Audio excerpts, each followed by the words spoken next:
Hello guys, welcome সকলকে আমার wrestling YouTube channel wrestling and comedy skit with অনির্বাণে। আজকের ভিডিওটা হচ্ছে স্ম্যাকডাউন নিয়ে, স্ম্যাকডাউনের রিভিউ। আর সত্যি কথা বলতে গেলে কি, শোটা আমার মোটামুটি লেগেছে, বাট একটা খুব ইম্পর্টেন্ট জিনিস এরা করেছে, সেটা হচ্ছে এজে স্টাইলস ভার্সেস কোডি রোডসের অ্যানাউন্সমেন্ট। আর এটা জাতা ম্যাচ হবে না, আই কুইট ম্যাচ হবে। সো আমি খুব এক্সাইটেড, কারণ AJ Styles versus Cody Rhodes part 2 আর ইভেন পার্ট 3 দুটোই খুব বড় হওয়া উচিত।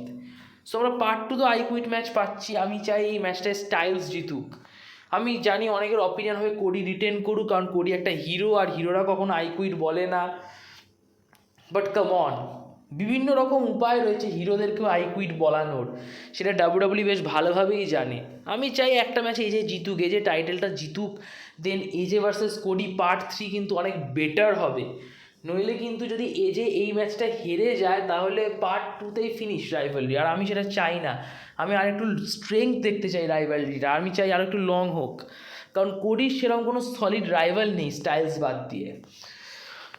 সে যাই হোক, তো খুবই excited, I quit match announce হয়েছে। যাই হোক, তো শো শুরু হয় ব্লাড লাইনকে দিয়ে, আর পল হেম্যান লিটারালি অ্যানাউন্স করেই দেয় যে যতদিন না রোমান আসছে ততদিন সোলো সিকোয়া হচ্ছে আমাদের নতুন হেড অফ দ্য টেবিল। তো সোলো সিকোয়া হচ্ছে নতুন হেড অফ দ্য টেবিল, সে এখন টেবিলের প্রধান, এবং টঙ্গালোয়া দুজনেই হচ্ছে ব্লাড লাইনের মেম্বার। টঙ্গাকে রাইট হ্যান্ড ম্যান বলে সম্বোধন করে আমাদের পল হেম্যান, আর টঙ্গালোয়াকে দ্য ইনফেমাস টঙ্গালোয়া বলে সম্বোধন করে, বেসিক্যালি নিকনেম। বাট একটু ভেবে দেখুন যে বেসিক্যালি সোলো রোমানকে কপি করার চেষ্টা করছে, সোলো নিজে রোমানের জায়গায় যেতে চাইছে, এবং যে উসো যে রোমানের রাইট হ্যান্ড ম্যান ছিল, এখন যে উসোর জায়গায় টঙ্গা সোলোর রাইট হ্যান্ড ম্যান, আর ইনফেমাস টঙ্গালোয়াটা জিমি উসোর মতন। যাই হোক, তো একটু এইসব হয়, এইসব ড্রামা হয়, এবং একটা টাইম পল বলে যে হয়ে গেলে আর কিছু বলার নেই, সো গুড নাইট। তখন সোলো বলে, পল তুমি একটা জিনিস ভুলে যাচ্ছ পল। তো পল ভয় পেয়ে যায় পল হেম্যান যে আমি কী ভুলে যাচ্ছি, আমি যা বলার সব তো বলেছি। তখন সোলো বলে থ্যাংক ইউ জানাও। তো পল থ্যাংক ইউ জানালো টঙ্গালোয়াকে, যে গত সপ্তাহে কেভিনের হাত থেকে ওরা দুজনকে বাঁচিয়েছে সেই জন্য। তো কেভিন ওভেন্স চলে আসে, আর কেভিন ওভেন্স এসে মারপিট শুরু করে দেয়। প্রথমে কেভিন ওভেন্স তো মার খায় সোলো টঙ্গার কাছ থেকে, বাট স্ট্রিট প্রফিট আসে বাঁচাতে, আর স্ট্রিট প্রফিট আর কেভিন ওভেন্স এরা তিনজনে মিলে নিউ ব্লাড লাইনকে ধুয়ে দেয়। সো একটা 6 man tag team match announce করা হয় মেন ইভেন্টের জন্য। হ্যাঁ, এই স্ম্যাকডাউন এপিসোডের মেন ইভেন্ট হচ্ছে একটা 6 man tag team match, Kevin Owens and Street Profits versus Solo আর টঙ্গালোয়া। যাই হোক, তো এই সেগমেন্টটা একটা জিনিস তো হেবি মজাদার লেগেছে আমার, যে কেভিন লিটারালি সবাইকে চেয়ার দিয়ে পিটিয়েছে, টামাকেও চেয়ার দিয়ে পিটিয়েছে, সোলোকেও চেয়ার দিয়ে পিটিয়েছে, টঙ্গাকেও চেয়ার দিয়ে পিটিয়েছে। মেবি বদলা নিয়ে নিল, কারণ রাতে তো ওই বেশি মার খেয়েছে মেইন ইভেন্টে, সেটা আমি পরে বলছি মেইন ইভেন্টে কী হয়েছে। যাই হোক, তো ব্যাক স্টেজে আমরা দেখি যে কোডি লিটারালি পাগল হয়ে গেছে, কোডি মানে খুঁজছে যে স্টাইলসকে, আর আমি এই কোডিকেই দেখতে চাই। লাইক এতদিন কোডির মধ্যে যে ক্যারেক্টার ছিল না, খুবই ডামাস ক্যারেক্টার ছিল, মানে আমার খুব বেকার লাগতো। এই যে কোডি নিজেকে যে চেঞ্জ করেছে, একটা স্যাভেজ হিরো, মানে পিটিয়ে ছাতু করে দেবে, এইরকম কোডিকে আমি চাই। আমি জানি না বাকিরা কী চায়, বাট আমি এই কোডিকে লাইক করি। যাই হোক, এরপর একটা ট্যাগ টিম ম্যাচ হয়।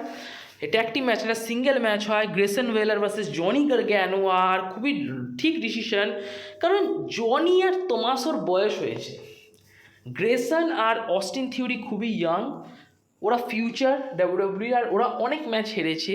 আর এই ম্যাচটার একটা ইম্পর্টেন্স আছে, যে ম্যাচটা একটা জিনিস টিস করলো, সেটা হচ্ছে পোটেনশিয়াল গ্রেসন ওয়েলার আর অস্টিন থিওরির ব্রেকআপ। কারণ এই ম্যাচের শেষের দিকে গ্রেসন ওয়েলার নিজে বাঁচার জন্য অস্টিন থিওরিকে ঠেলে দেয় ফ্লাইং গারগানোর সামনে, আর গারগানোর সাথে থিওরির কলিশন হয়। সো গ্রেসন ওয়েলার অ্যাকচুয়ালি নিজেকে বাঁচানোর জন্য থিওরিকে ইউজ করে অ্যাজ এ শিল্ড, দেন গারগানোকে তোমার ওয়েলার তার ফিনিশিং মুভ দিয়ে পিন দিয়ে দেয় 1 2 3। সো গ্রেসন ওয়েলার নিজের জন্য, নিজেকে বাঁচানোর জন্য আর ম্যাচটা জেতার জন্য থিওরিকে ইউজ করে অ্যাজ এ শিল্ড। আর এই 2 সপ্তাহ ধরে খুব এদের মধ্যে টেনশন হচ্ছে। সো একটা পোটেনশিয়াল ব্রেকআপ তো দেখাই যাচ্ছে থিওরি আর ওয়েলারের মধ্যে, বাট আমার মতে এখনও কিছুদিন চলুক, কারণ আমি এনজয় করছি থিওরি আর ওয়েলারের কেমিস্ট্রিকে। আমি চাই এখনও অ্যাটলিস্ট 1 বছর তো থাকুক থিওরি আর Waller as a tag team, কারণ আমি এদের দুজনের মধ্যে কাউকেই বেবি ফেস হিসেবে দেখছি না। এবং কেউ একজন যদি টার্ন করে, মানে বিট্রে করে একজনকে, তাহলে একজন তো ফেস হবেই। এবং দুজনের মধ্যে কাউকে আমি সেই ফেস পাচ্ছি না, ফেস ভাইব পাচ্ছি না। তো অন্তত 1 বছর চালাক, তারপর ব্রেকআপ করলে করুক। দেন আমরা আরেকটা ম্যাচ দেখি, এবং সেই ম্যাচটা হচ্ছে tag team match, Bianca and Jade Cargill versus ক্যানিসলের আর ইন্ডি হার্ডওয়েল। যে ম্যাচটায় বিয়াঙ্কা এবং জেড কার্গিল ম্যাচটা জিতে যায়, আরামসে জিতে যায় Bianca Z Kargil.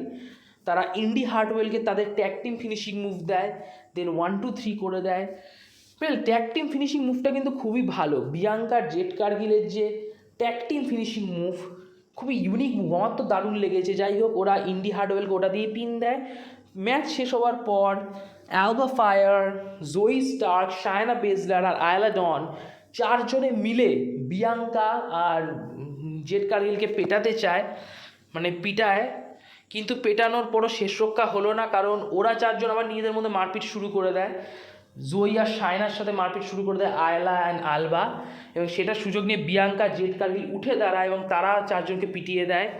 Z Kargil তার ফিনিশিং মুভ দেয় আলবাকে, বিয়াঙ্কা তার ফিনিশিং মুভ দেয় আয়লা ডনকে, আর দুজনেই স্ট্যান্ড টল করে। এবং এটাই হবে স্কটল্যান্ডে ক্ল্যাশ অফ দ্য ক্যাসেল, এটাই হবে।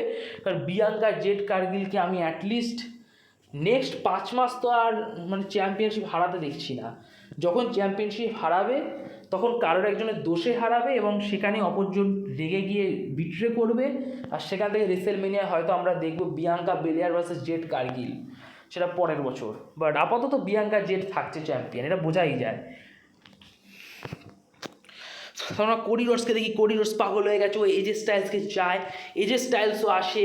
তখন কোডি এজে স্টাইলসকে বলে যে আমি তোমার সাথে খেলতে চাই, স্টাইলস বলে যে আমি এখানে খেলবো না, আমি ফাইট করলে করবো ক্ল্যাশ অ্যাট দ্য ক্যাসেলে, আর আমি টাইটেল ম্যাচ চাই, আমি টাইটেল চাই কোডি তোমার।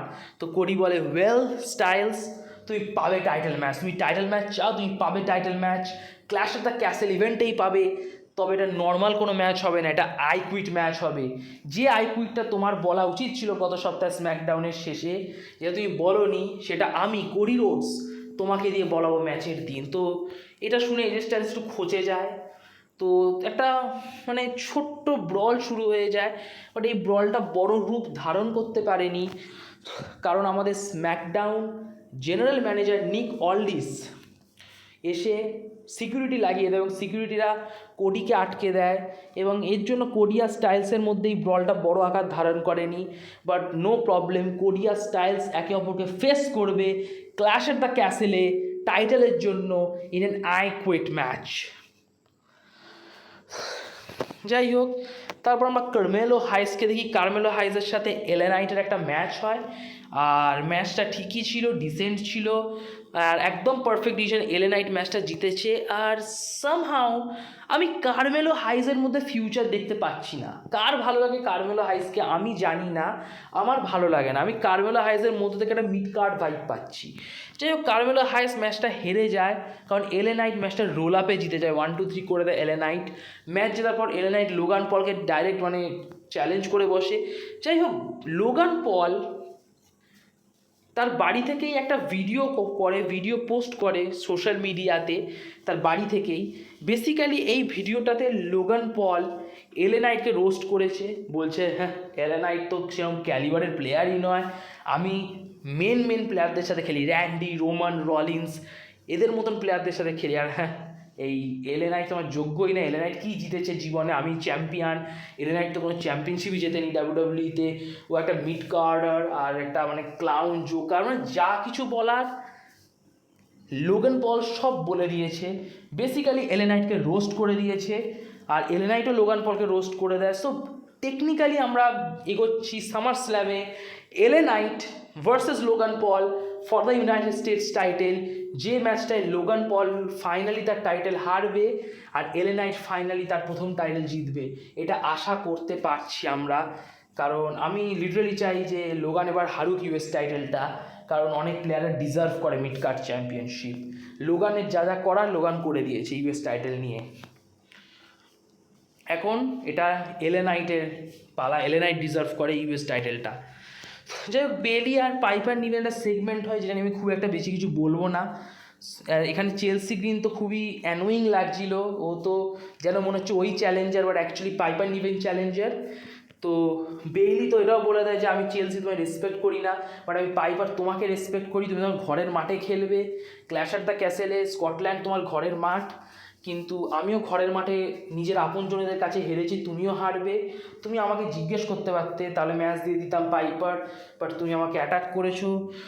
তারপর একটু বক বক শুরু হয়ে যায়। পাইপার বলে যে তুমি আমাকে মেইয়াং ক্লাসিক 2018 সাল থেকে চেনো, বাট আমি ততদিনেই অনেক জায়গায় টাইটেল জিতেছি, আমি অনেক বড় প্লেয়ার, তোমার থেকে বড় প্লেয়ার, তুমি তখন হাকটাক করতে 2017-18 সালে এনএক্সটিতে তুমি হাগার ছিলে, আমি সেখানে নিজেকে গ্রাইন্ড করেছি, বিভিন্ন জায়গায় রেসলিং করেছি, বিভিন্ন টাইটেল জিতেছি, এবং আমি যে কী জিনিস সেটা তুমি ওই দিন জানতে পারবে। সো বেসিক্যালি একটু হাইপ করেছে, তবে খুব একটা বেশি মেমোরেবল কোনো সেগমেন্ট এটা নয়। তবে যাই হোক, আমি 0.5% এক্সাইটেড হয়েছি পাইপার নিভেন ভার্সেস বেলির জন্য। যাই হোক, তো তারপর আমরা মেইন ইভেন্ট দেখি, এবং মেইন ইভেন্ট তো 6 ম্যান ট্যাগ টিম ম্যাচ হয়, এবং এই 6 ম্যান ট্যাগ টিম ম্যাচে বেশ ভালো লাগছিল, ম্যাচটা বেশ ডাইনামিক ছিল, বেশ ফাস্ট পেস ছিল, বাট ম্যাচটা শেষ হয়নি ফেয়ার ওয়েতে। যখনই ম্যাচটা জিততে যাবে কেভিন ওভেন্সের দল, মানে ভালো দলেরা যখনই ম্যাচটা জিততে যাবে, কেভিন ওভেন্স তো সোলোকে স্টানারই দিয়ে দিয়েছিল, কেভিন ওভেন্স সোলোকে স্টানার দিয়ে দিয়েছিল, আর যেই ম্যাচটা জিততে যাবে তখনই বাওয়াল শুরু হয়ে যায়, এবং সেই বাওয়ালের মাঝে সোলো চেয়ার নিয়ে এসে মন্টেস ফোর্ডকে পিটিয়ে দেয়।